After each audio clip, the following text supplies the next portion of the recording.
नमस्कार दोस्तों, आज मैं आपके लिए लेकर आई हूँ बाबा और अंगूठी की कहानी। बाबा कहते हैं कि वह क्या चीज़ है जो तुम उसका नाम नहीं लेना चाहते हो।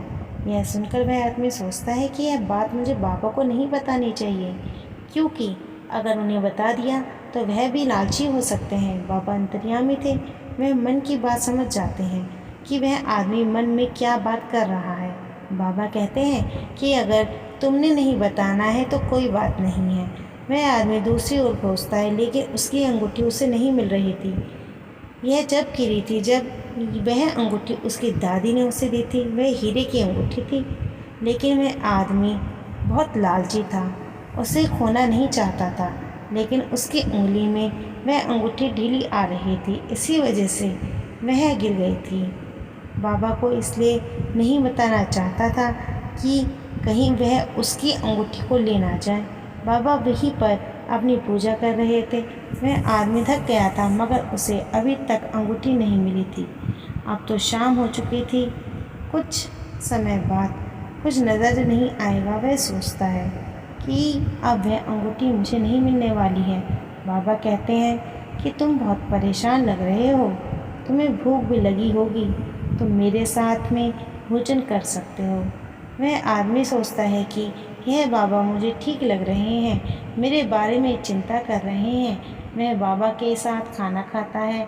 ऐसा खाना उसने कभी भी नहीं खाया था, वह बहुत ही साधारण था। उसके बाद बाबा कहते हैं कि अब कुछ देर बाद रात हो जाएगी, जिसे तुम खोज रहे हो वह नज़र नहीं आएगी।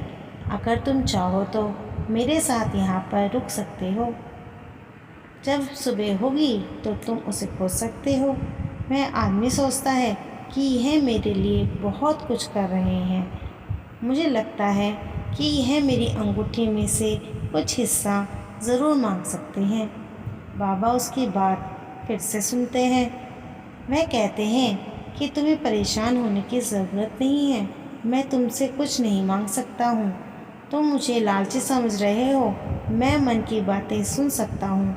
मैं जानता हूँ कि तुम क्या खोज रहे हो, यह भी जानता हूँ कि वह अंगूठी तुम्हारी दादी ने ही दी थी। मुझसे कुछ भी छुपा हुआ नहीं है। यह सुनकर वह आदमी पछताता है, क्योंकि वह उन्हें गलत समझ रहा था।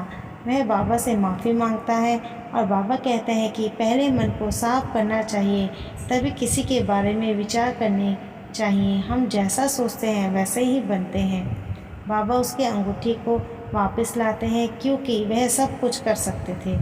वह उसे देते हैं और कहते हैं कि जब तुम सभी के बारे में अच्छा सोचने लगोगे, शायद तुम अच्छे इंसान बन जाओगे। उसके बाद वह आदमी बाबा से माफ़ी मांगकर अपने घर चला जाता है। कहानी पसंद आए लाइक करें, शेयर करें और चैनल को सब्सक्राइब करें।